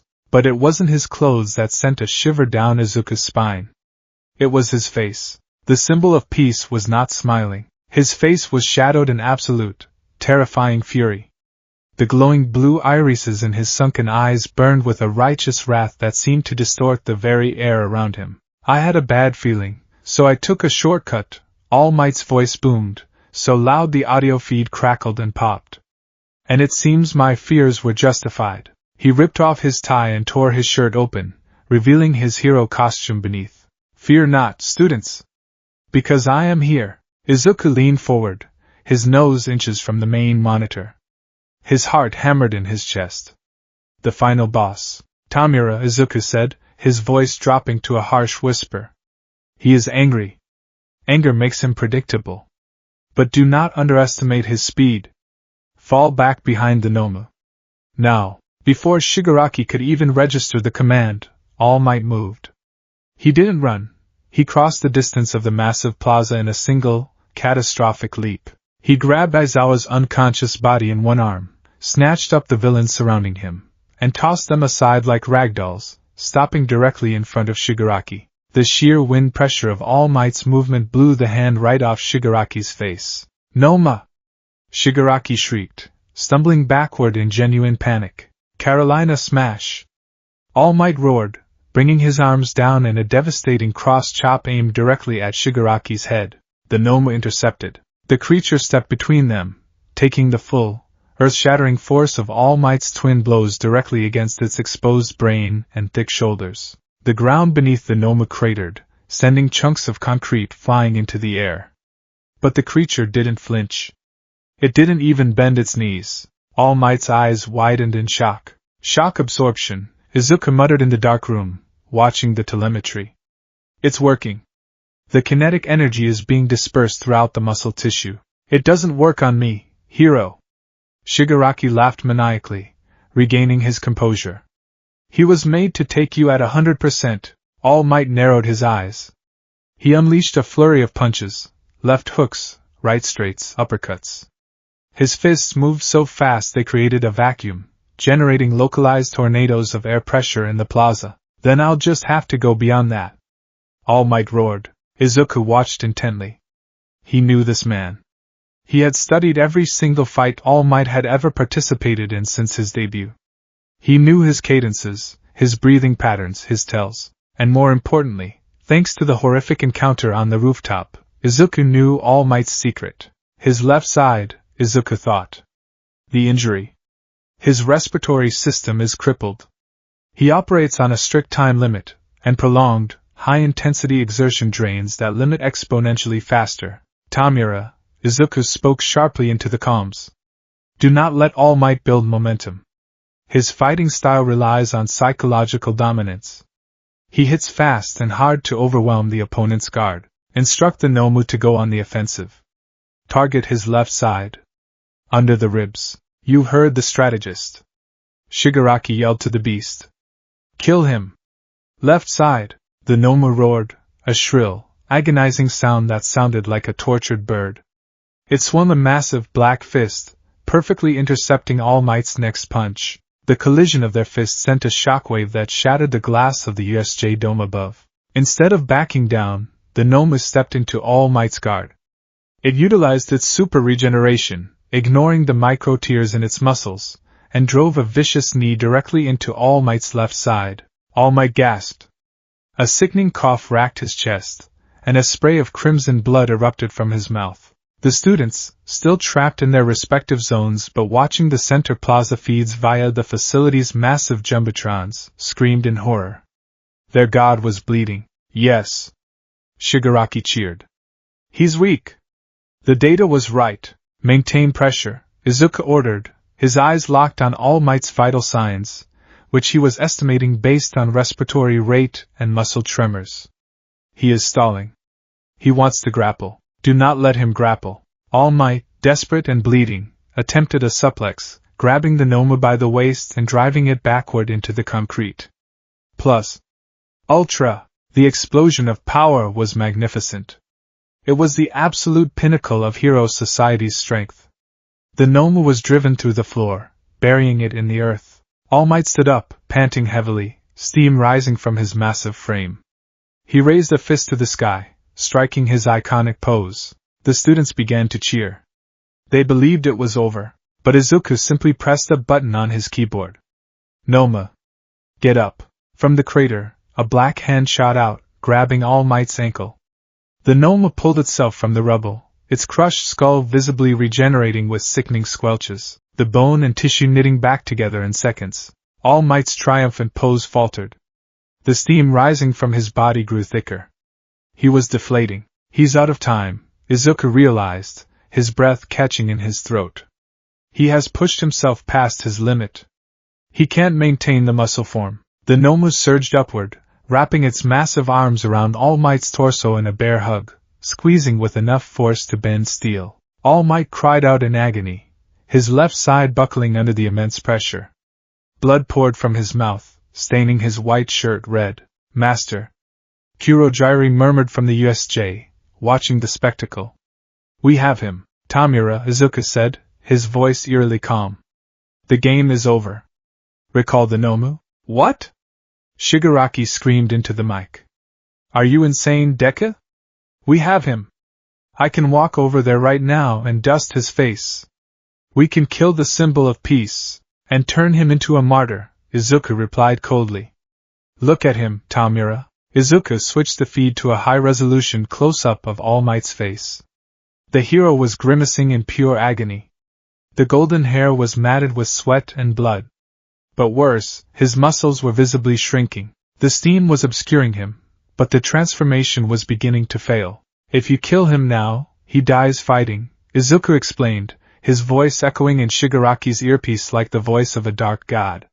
He dies as a hero who gave his life to protect his students. They will build statues of him.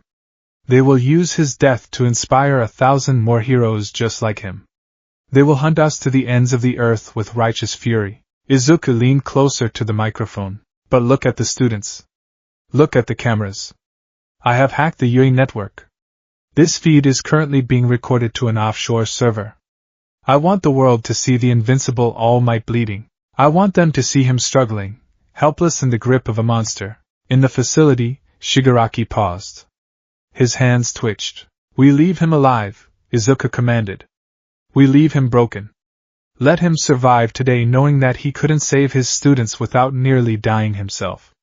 Let the public see that he is fragile. We don't kill the symbol of peace with violence, Tamura.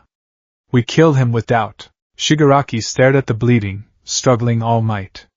He looked at the terrified faces of the Yui students, who were watching their idol be crushed. A slow, wicked grin spread across Shigaraki's dry, cracked lips. You really are a twisted little freak, Deku, Shigaraki laughed. I love it, Kurogyri, Izuku ordered. Open the gate. Extract the vanguard. Leave the Nomu to keep All Might pinned until you are clear. Understood, Kurogyri said. A massive warp gate opened behind Shigaraki. The villain stepped backward into the purple mist. Later, All Might. Thanks for the tutorial. I think we've figured out your mechanics now. As Shigaraki and Kurogyri vanished, the Noma suddenly released its grip on All Might. Following Izuku's final command, the brainless monster simply turned and sprinted toward the glass dome, leaping into the air and crashing through the ceiling, escaping into the forest outside the UA campus. It was a calculated move. Leaving the Noma would allow the heroes to study it.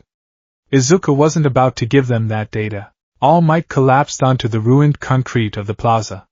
He fell to his hands and knees, violently coughing up a massive pool of blood. The steam erupted from his body, and before the horrified eyes of his students, the hulking, muscular god of justice shrank down into a skeletal, emaciated, frail old man. The silence in the USJ was absolute. The heroes in training, trapped in their zones, stared at the jumbotrons in pure, unadulterated shock. The invincible hero was a sickly, frail man. The illusion was broken. The curtain had been pulled back. In the dark basement hideout, Izuku Midoriya watched the skeletal form of his former idol weeping into the concrete. He watched the students of Class 1A realize that they were not safe, that the world was not protected by a god. Izuku slowly reached up and removed his glasses. The blue light from the monitors cast long, dark shadows across his face. He didn't feel joy. He didn't feel triumph.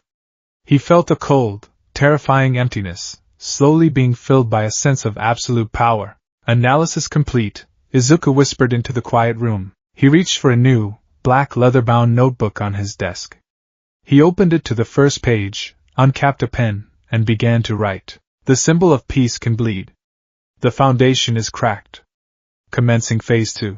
The air inside the League of Villains bar was thick, stagnant, and carried the unmistakable, metallic tang of bloodlust. It was a suffocating pressure that seemed to coat the back of the throat and make the hairs on the arms stand on end.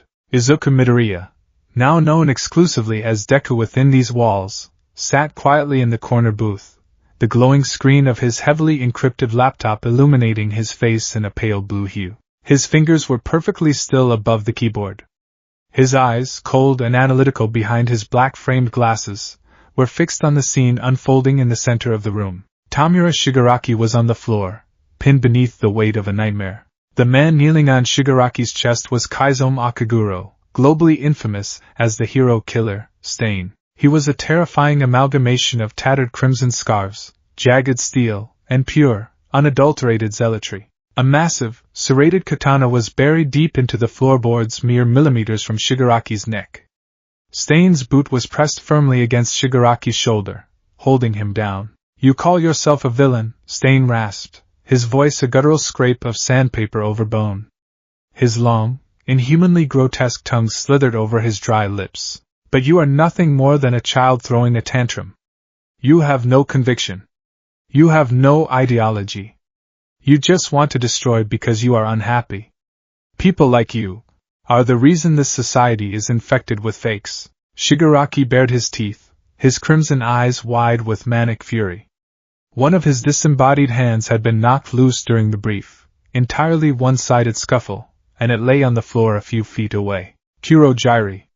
he shrieked. "Warp this freak! Cut him in half!" Behind the bar, Kurojiiri's purple mist flared defensively, but Stain didn't even blink. He reached behind his back, drawing a wicked hunting knife in a reverse grip. "If you move, Warpgate, I will sever his spinal cord before your portal can manifest," Stain warned softly.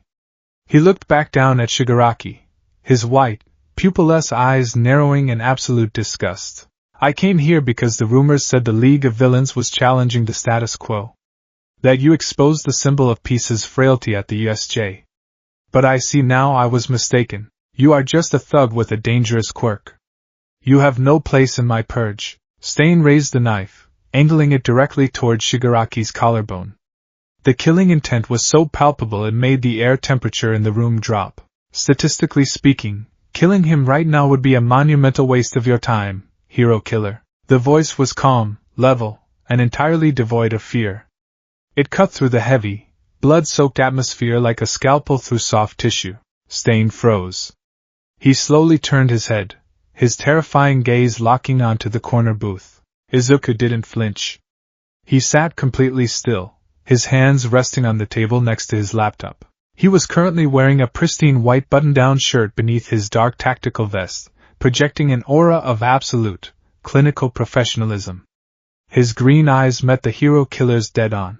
Internally, Izuku's heart was hammering against his ribs at a dangerous 140 beats per minute. His sympathetic nervous system was screaming at him to run, to hide, to cower before the apex predator in the room. But Izuku's mind, the hyper-analytical engine that had become his only weapon, overrode his biology.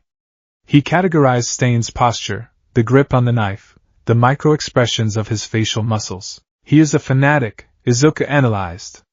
"He operates on a rigid, internal moral compass. He does not kill without reason. Therefore, I must give him a reason to listen." And who are you? Stain demanded, his voice dropping an octave. Another one of this brat's sycophants? I am the architect of the USJ incident, Izuku said simply. Stain's eyes narrowed slightly. He didn't rise from Shigaraki's chest, but the tip of the knife lowered by a fraction of an inch. You're just a child. You don't possess the aura of a warrior. In fact, Stain tilted his head, his nostrils flaring slightly, like a hound scenting the air. You possess no aura at all. You are completely powerless. You are quirkless, Shigaraki scoffed from the floor. He's our strategist, you bloodthirsty maniac. Let me up so I can dust you. Izuku ignored Shigaraki entirely, keeping his eyes locked on Stain. You're right. I am quirkless. According to the society you are currently trying to purge, I am at the absolute bottom of the genetic hierarchy. I am a statistical anomaly deemed entirely useless. Izuku leaned forward, interlacing his fingers. Tell me, hero killer. What is your definition of a fake hero? Stain's grip on the katana tightened. A fake is someone who dons a cape for money, for fame, for corporate sponsorships. A fake is someone who treats saving lives as a transaction rather than an absolute, unyielding duty. They are a disease that has corrupted the title of hero. A solid hypothesis, Izuku nodded slowly, validating the fanatic's core belief.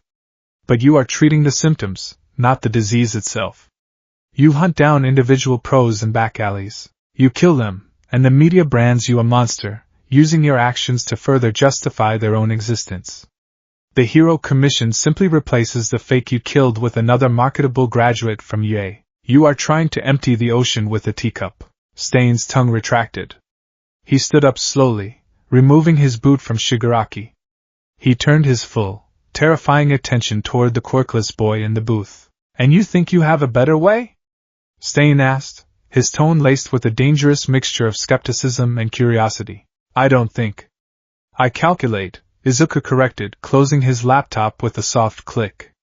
Hero society is not corrupted by money or fame. Those are byproducts. The society is fundamentally corrupted by the idolization of quirks. It is a biological caste system disguised as a meritocracy. Izuku stood up from the booth. He stepped out into the dim light of the bar, ensuring his posture was perfectly straight.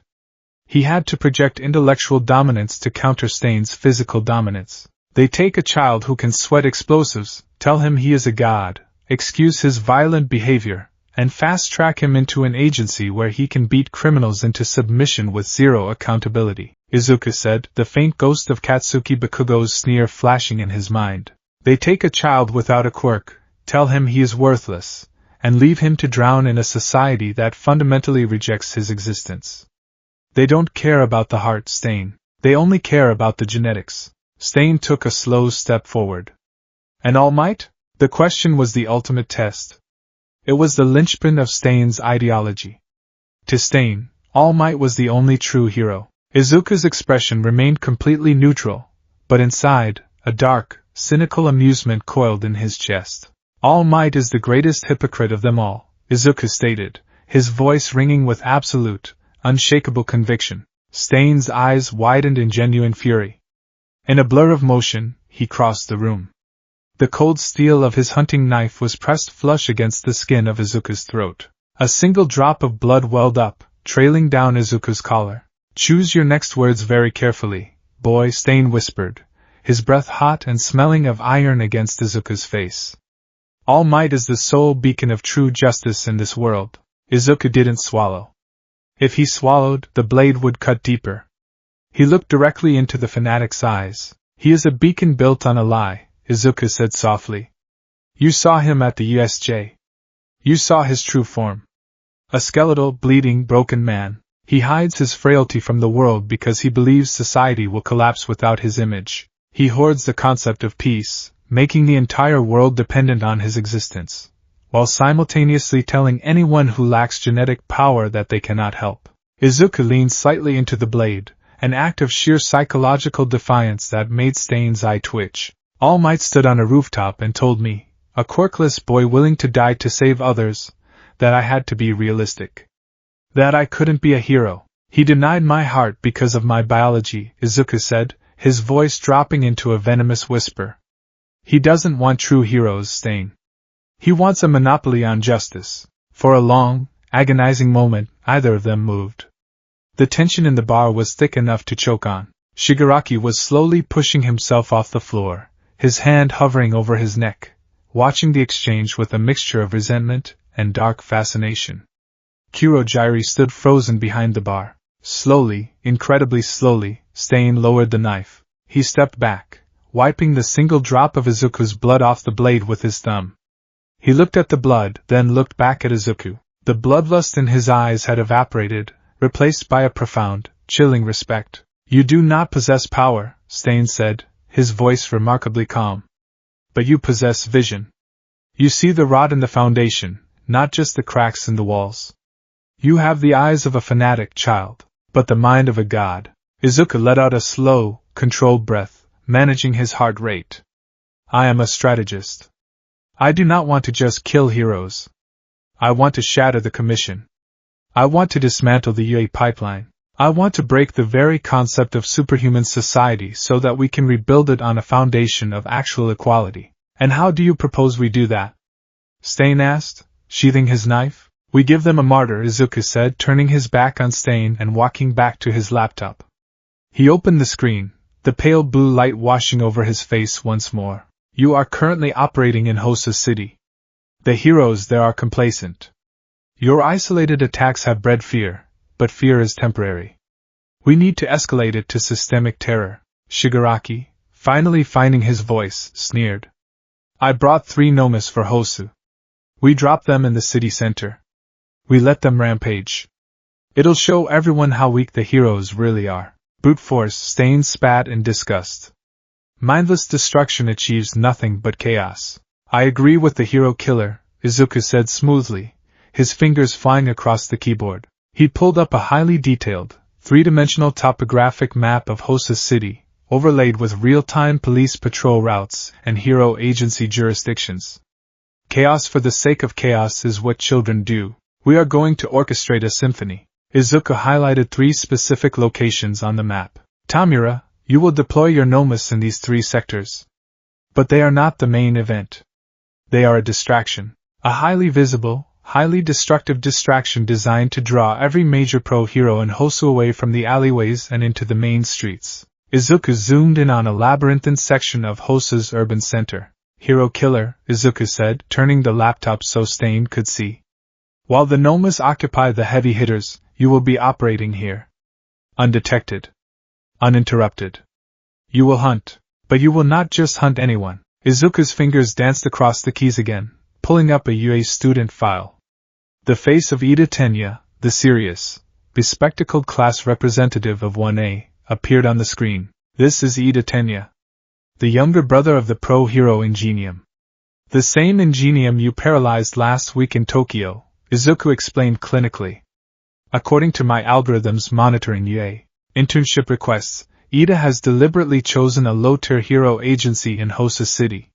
He isn't here to train. He is here for vengeance. Stain's eyes darkened. A child seeking revenge. Wearing the title of a hero while acting on personal vendetta.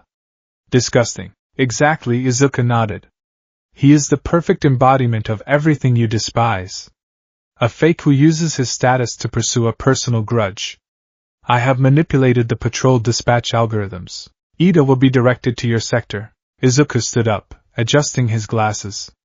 The glare of the monitor made his eyes look entirely white. You will confront him. You will dismantle him, and whatever pro-hero tries to intervene.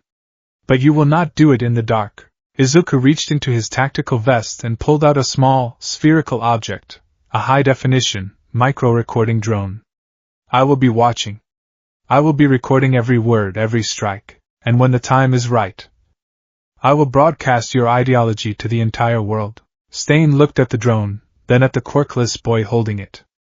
The hero killer, a man who bowed to no one, gave a slow, deliberate nod of his head. You understand, Stain rumbled, a dark smile pulling at his scarred lips. You truly understand the purge. Very well, Deku. I will be your sword in Hosu. Let us show this false society the true meaning of conviction. 3 days later. The Hosa City incident. The League's mobile command center was a nondescript, reinforced black van parked on a bluff overlooking the sprawling metropolis of Hosu. Inside, it was a technological fortress. Izuku sat in a leather bucket seat, strapped in, facing a wall of monitors. The servers hummed around him, generating a stifling heat, but he barely noticed. His mind was plugged directly into the city's digital nervous system. Nomus deployed, Shigaraki's voice crackled over the comms, laced with manic glee. Look at the fire, Deku! It's beautiful. On the left side monitors, Izuku watched as the three bioengineered monstrosities tore through the downtown district. Cars were thrown into buildings. Plumes of black smoke rose into the night sky, illuminated by the orange glow of rampant fires. The pro-heroes of Hosu, Manuel, Gran Torino, Endeavor, were scrambling, desperately trying to contain the localized apocalypses. Keep them contained to the designated zones, Tamura, Izuku commanded, his fingers typing furious lines of code, suppressing emergency broadcast signals in specific city blocks. If the Nomas stray into Sector 4, they will interfere with the primary objective. Kurojairi, ensure Shigaraki remains at his vantage point. Understood, Kurojairi replied smoothly. Izuku shifted his focus to the center monitor. The feed from the microdrone he had deployed was crisp and clear, utilizing infrared and night vision capabilities. It hovered silently in the shadows of a narrow, blood-splattered alleyway. Native, a pro-hero, was slumped against the wall, paralyzed by Stain's blood-curdled quirk. Standing over him, trembling with rage, was Ida Tenya. I am the brother of the man you struck down. Ida's voice echoed through Izuku's headset, raw with grief and fury. I have come to stop you. On behalf of my brother, I will claim your life. In the dark of the van, Izuku shook his head in quiet pity.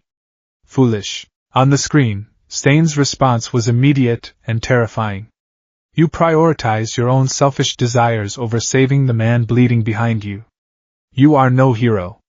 You are a victim of your own ego. The fight that ensued was a brutal, surgical deconstruction of a UA student. Ida's speed was useless in the cramped alleyway. Stain's combat experience, his ruthless efficiency, and his terrifying quirk made short work of the boy.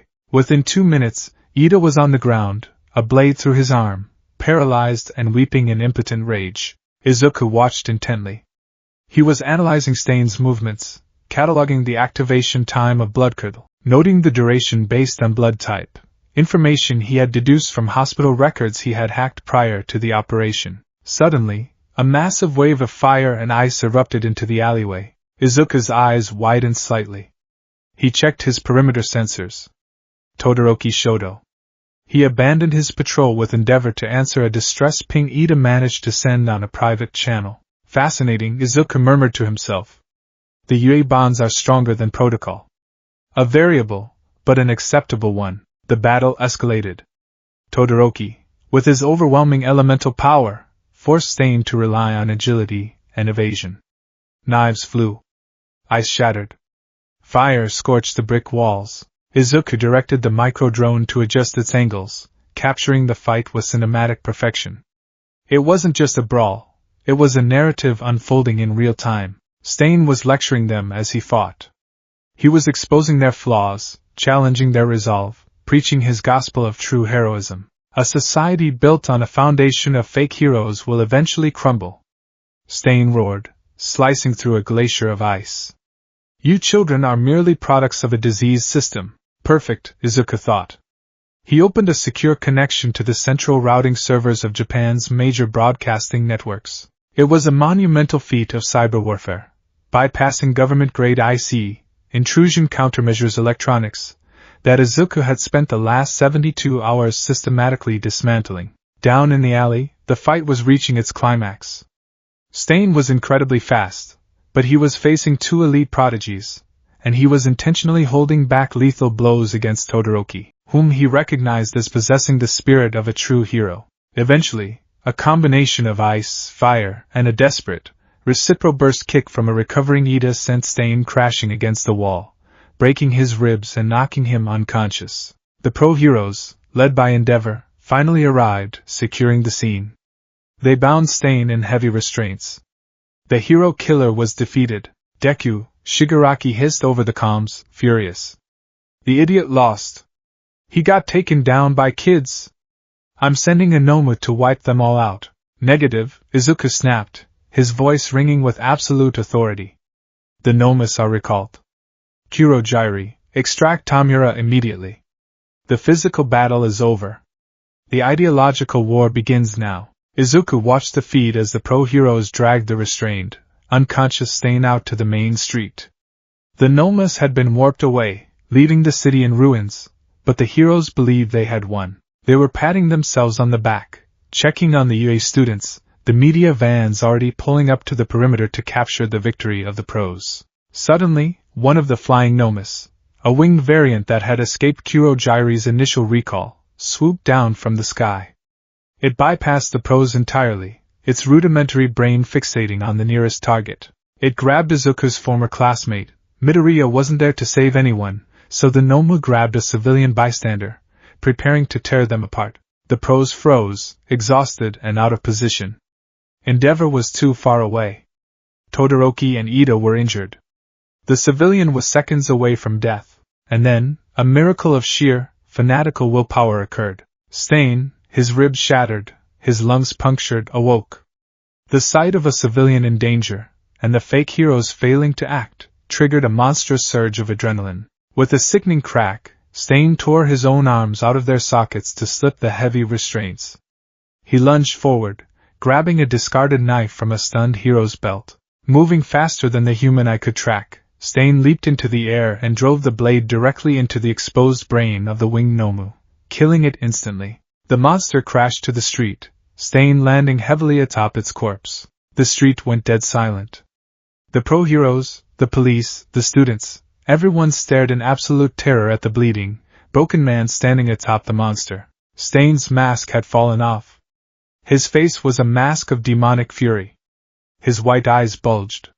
He radiated an aura of pure, suffocating bloodlust that caused seasoned pro-heroes to physically step backward in fear. Endeavor himself froze, completely paralyzed by the sheer, imposing presence of the hero killer. Endeavor. Stain growled, pointing a blood-soaked finger at the number 2 hero. You fake. I must make things right. Someone must be bathed in blood. Izuku's fingers hovered over the execute key on his laptop. The drone was perfectly positioned, capturing Stain's terrifying, messianic visage, to reclaim the title of hero. Come! Try and stop me, you fakes! Stain roared, his voice echoing off the burning buildings. There is only one man I will let kill me. He is a true hero. All Might. With that final, thunderous declaration, Stain's eyes rolled back. His punctured lung finally gave out. He remained standing, a horrific monument to his own conviction, completely unconscious but still projecting an aura of absolute terror. Checkmate, Izuku whispered. He pressed the key. Across Japan, the digital infrastructure hijacked by Izuku Midoriya activated simultaneously. Every billboard in Times Square equivalent Tokyo, every television screen in millions of homes, every smartphone, every tablet, every computer monitor suddenly went black. The Hero Public Safety Commission's emergency override was completely locked out. A moment later, the screens flickered to life. It was not a live feed, but a meticulously edited, 3-minute cinematic masterpiece crafted by Izuku. It began with the raw, terrifying footage of Stain atop the Nomu, roaring his condemnation of the fake heroes. The audio was enhanced, making Stain's voice sound like the wrath of a god. Then, Izuku's editing took over. Overlaid on Stain's speech was a rapid-fire montage of highly classified, heavily redacted footage Izuku had stolen from the Commission's servers. Footage of pro-heroes taking bribes. Footage of heroes prioritizing high-profile rescues over collateral damage in poor neighborhoods.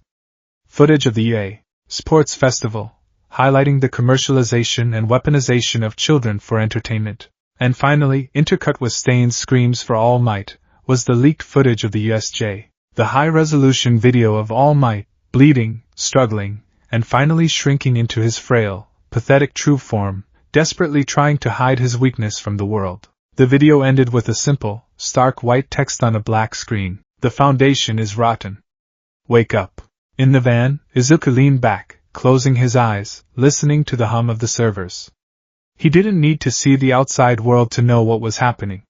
He could feel it. He could feel the seismic shift in the cultural zeitgeist. He had taken a serial killer and elevated him into a martyr. He had taken the untouchable gods of society and dragged them into the mud for the entire world to see. The League of Villains was no longer a ragtag group of thugs. They were a revolution. 2 days later. The League of Villains bar. The atmosphere in the hideout had completely shifted. It was no longer a stagnant tomb. It was buzzing with a dark, electric energy. The television behind the bar was tuned to a 24-hour news network, which was completely consumed by the aftermath of the Hosu broadcast. Pundits were screaming at each other. Protests were erupting in the streets, demanding transparency from the Hero Commission. The internet was flooded with conspiracy theories, stained sympathizers, and a massive, overwhelming wave of disillusionment. "We've had 300 pings on the dark web recruitment servers in the last hour alone," Izuku reported clinically, sitting in his usual booth, analyzing the data streams. "Vigilantes, disillusioned citizens, low-level criminals. They are all seeking the League. They believe we are the inheritors of Stain's will." Shigaraki was pacing behind the bar, scratching at his neck, but a wide, manic grin stretched across his face. "It's beautiful, Deku. The whole world is losing its mind. The heroes look like absolute clowns. We didn't even have to kill any of them. We just let them destroy themselves. We gave them the rope." "They chose to hang themselves," Izuku corrected softly. The CRT television in the corner suddenly flickered, the news feed replaced by the familiar audio-only screen. The bar instantly went silent. Shigaraki stopped pacing. Izuku closed his laptop. "Master," Kurogyri bowed. "Tamura." "Kurogyri," the deep, resonant voice of All for One echoed in the room.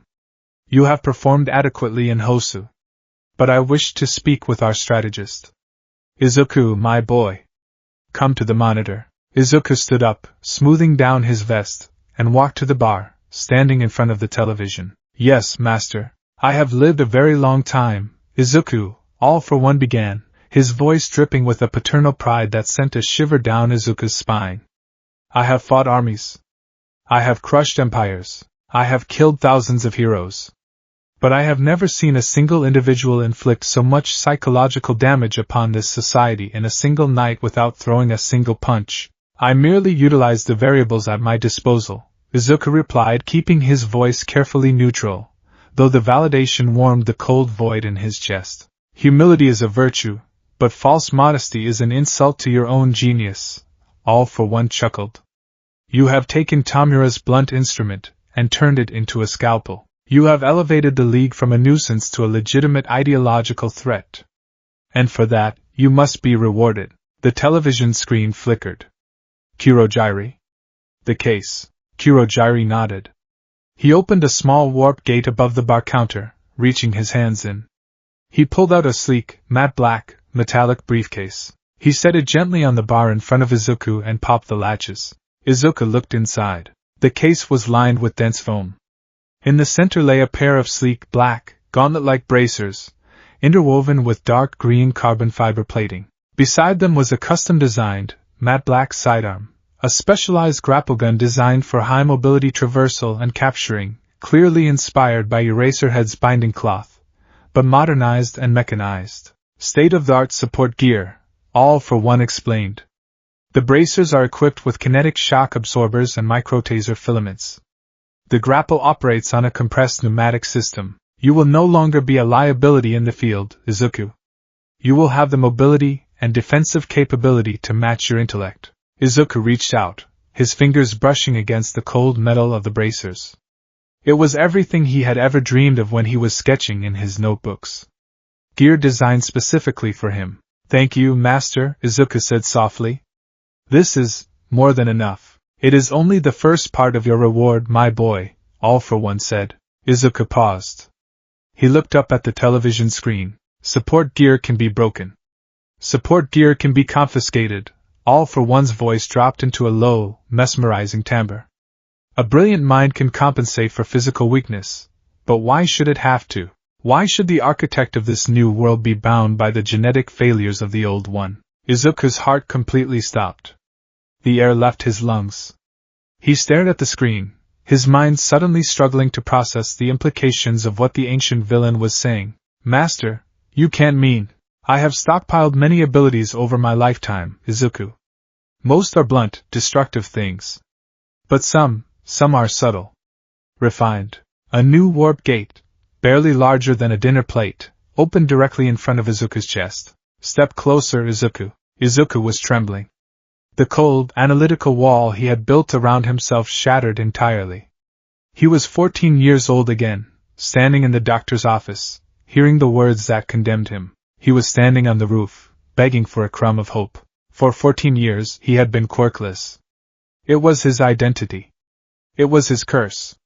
It was the entire reason he was standing in a villain's bar, trying to burn the world down. If he took this, he would be crossing a threshold from which there was no return. He wouldn't just be a quirkless boy fighting a corrupt system. He would become a product of the ultimate evil. Izuku looked at Shigaraki, who was watching with wide, jealous eyes. He looked at Kurojiri, who remained completely impassive. He looked at the support gear in the briefcase, and then he thought about All Might. I honestly don't think you can become a hero without a quirk. Izuku stepped forward. He closed his eyes. From the warp gate, a hand emerged. It was a massive hand, the skin heavily scarred and pallid. It reached out, moving with a terrifying, absolute inevitability, and pressed its palm flat against the center of Izuku's chest. The pain was instantaneous, and it was absolute. Izuku screamed. It was a raw, agonizing sound that tore from his throat. It felt as though a molten rod of iron had been driven directly into his sternum, radiating liquid fire through his veins, his arteries, into his very DNA. His muscles locked up, going completely rigid. His spine arched violently backward. It wasn't just physical pain. It was a complete, violent rewriting of his biological architecture. His brain felt like it was expanding, pushing against the inside of his skull. Synapses that had lain dormant for a decade and a half were violently, forcefully ignited. Through the haze of blinding agony, he heard All for One's voice, whispering directly into his mind. I give you overclock. It is a low-level, passive enhancement quirk. It will not grant you super strength, or the ability to shoot fire. It accelerates the neurological processing speed of your brain. It enhances your perception, your memory retention, and your analytical deduction. It will make your beautiful mind faster than any muscle. The fiery hand withdrew into the portal. The warp gate collapsed. Izuku collapsed to his knees, gasping for air, clutching his chest. Sweat poured down his face. His heart was beating so fast it sounded like a hummingbird's wings in his ears. Breathe, Izuku, Kurojiri advised calmly, stepping around the bar with a glass of water. Izuku didn't take the water. He kept his eyes squeezed shut, trying to manage the overwhelming sensory input. When he finally opened his eyes, the world was different. The dim lighting of the bar didn't seem so dim anymore.